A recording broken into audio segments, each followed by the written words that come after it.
Ujar Nabi, man qara'a qul huwallahu ahad fi maradhi mautih. Siapa membaca qul huwallahu ahad pada waktu garing nang membawa kepada kematiannya.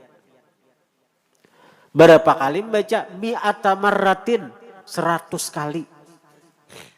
Kita garing baca qul huwallahu ahad 100 kali, mati. Lam yuftan fi qabrih, kada akan terfitnah dalam kuburnya. Kada akan ditanya munkar nakir dalam kuburnya. Nah, ini amalan saya kira jangan ditanya munkar nakir.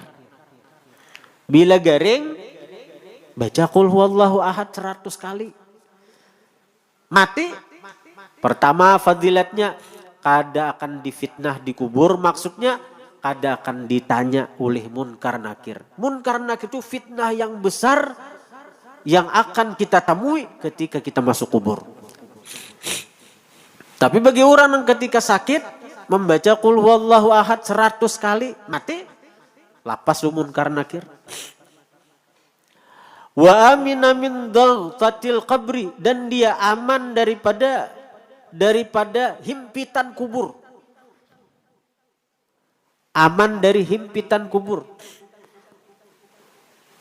Setiap orang itu pasti digapit oleh kubur. Nang kafir kah? Nang Islam kah? Karena apa? Ujar ulama, kubur itu ibu kita. Kita asal kubur kan apa nama itu bumi. Bumi ini asal kita. Nabi Adam pada Tuhan kita dari tanah. Maka kita ini berasal dari tanah. Jadi nangaran kita ini berasal dari tanah. Ketika kita dikembalikan ke tanah, nah kayak orang dendaman diragap orang, kembali ke orang, Pak. Cuma nangaran orang maragap bisa tasulisih anu kita. Orang gerigitan. Orang gerigitan kayak Pak, pisit maragap.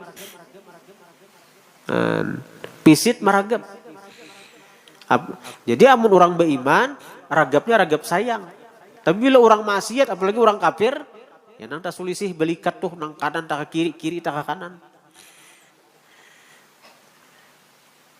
Amun kita merasa banyak dosa, siap-siap hadir ragap bumi nang sampai tasulisih itu. Nya bumi gergitan. Maksiat di atas punggungku je bumi. Maksiat di atas punggungku, berbuat dosa di atas punggungku, berbuat kerusakan di atas punggungku. Awas saja bumi bila ikan masuk ke perutku, ku gapit.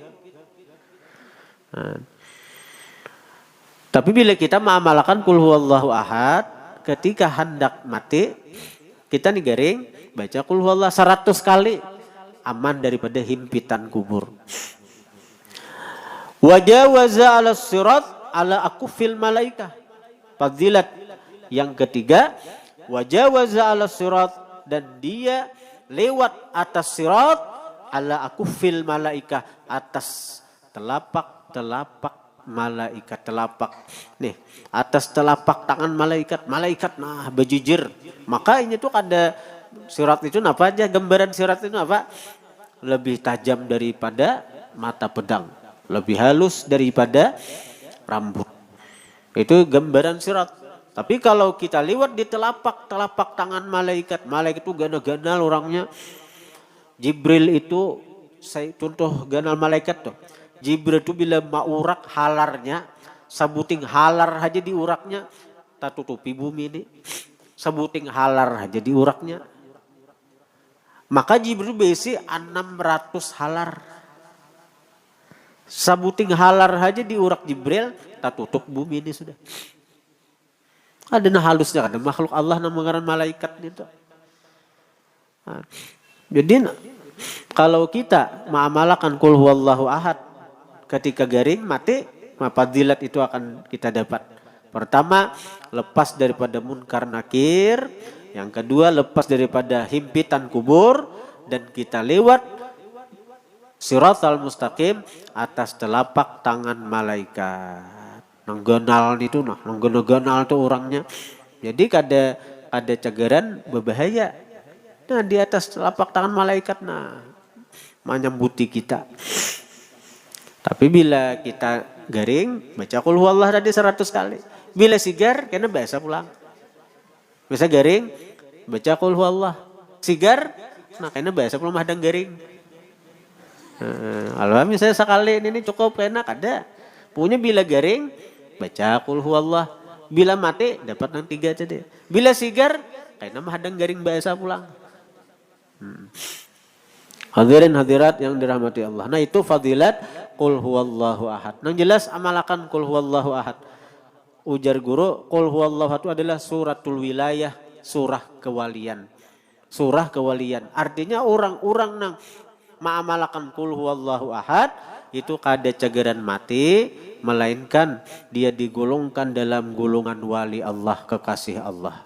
Nah, buktinya tuh jadi kekasih Allah, dia diberi Allah taufik hidayah sehingga kawa membaca qul huwallahu ahad, kawa ma'amalakan qul huwallahu ahad. Dan ujar ulama ahli tauhid dalam mentafsirkan qul huwallahu ahad, ujar mereka qul huwallahu ahad. Ketika turun ayat qul huwallahu ahad itu artinya qul huwallahu ahad. Artinya hai Muhammad, esakan Tuhanmu agar engkau mesra dalam keesaan. Nah, itu artinya qul itu khitab kepada Rasulullah. Qul itu khitab kepada Rasulullah. Katakan wahai Muhammad. Artinya esakan Tuhanmu wahai Muhammad. Esakan Tuhanmu wahai Muhammad agar engkau mesra dalam keesaan. Jadi arti mesra dalam keesaan apa? Kita kada lagi memandang af'al perbuatan diri kita. Apa yang kita perbuat itu adalah kenyataan dari perbuatan Allah Subhanahu wa taala. Itu namanya tauhid af'al.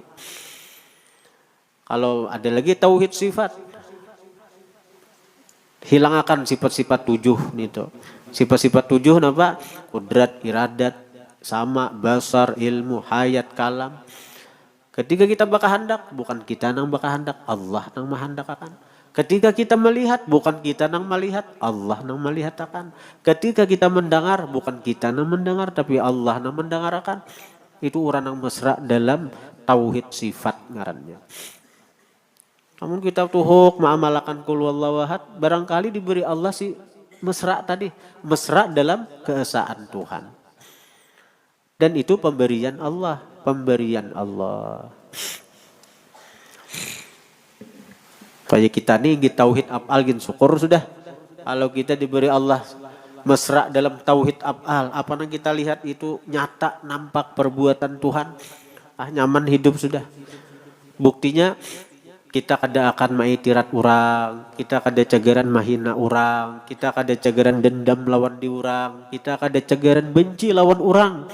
Kenapa? Karena nampak bahwa itu perbuatan Tuhan. Kita kada cagaran mahina orang, ayo orang mahina kita, ayo orang menjelikakan kita, ayo orang menyambati kita. Kita kada cagaran dendam, kada cagaran membalas, kada cagaran malawani. Karena orang itu adalah kenyataan dari perbuatan Tuhan juga. Allah hendak menguji iman kita. Allah hendak menguji kesabaran kita. Allah hendak meninggikan derajat kita.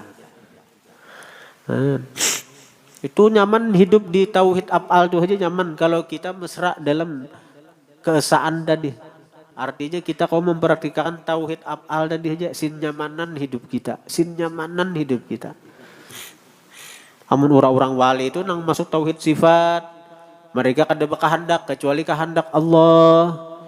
Orang wali itu hendak ke Makkah, timbul di Makkah. Karena apa? Nang bakahandak tu Allah. Orang wali guru sakumpul waktu artinya waktu napa? Waktu kemarau di Martapura. Lawas kada sini hujanan. Datang orang-orang ke guru sakumpul, guru nah artinya doakan segera turun hujan. Nah turun sidin pada rumah sidin, guru masih anom diguyang sidin, ada di higa rumah sidin, di parak rumah sidin itu apa? Pohon pisang, diguyang sidin, pohon pisang itu. Uma begitu diguyang sidin, nang kaya mengguyang alam semesta ini, nah langit tiba-tiba muruk, lalu hujan senlabetan. Nah, kenapa? Nggerang, ay kada guru nang bakahandak. Amun kita biar nang saribu kahandak sekira hujan turun, tetap ada mau hujan. Tetap ada mau hujan. Itu tuh. Mun orang wali ketika bakahandak, kada mereka nang bakahandak, Allah nang bakahandak. Itu orang sudah mesra dalam tauhid sifat. Amun Rasulullah tuh mesra dalam tauhid zat sudah, kada kau dipandir nih tuh. Kita bisa kada paham juga. Kita orang-orang awam nih kita syukur ketika berandak tauhid af'al itu sudah apa yang dilihat itu nampak perbuatan Allah. Sehingga kita kada cagaran memusuhi orang, kada cagaran benci lawan orang, kada cagaran hiri lawan orang, kada cagaran mahina orang. Bila mahina orang, tahina nang menggawi. Nih kada baik lukisan nih, mahina nang malukis. Kada nyaman minuman nih, mahina nang maulah. Itu orang nang besar dalam tauhid af'al. Untung kita orang awam ini sudah bila diberi itu minta lawan Allah. Salah satu caranya amalakan qul huwallahu ahad itu.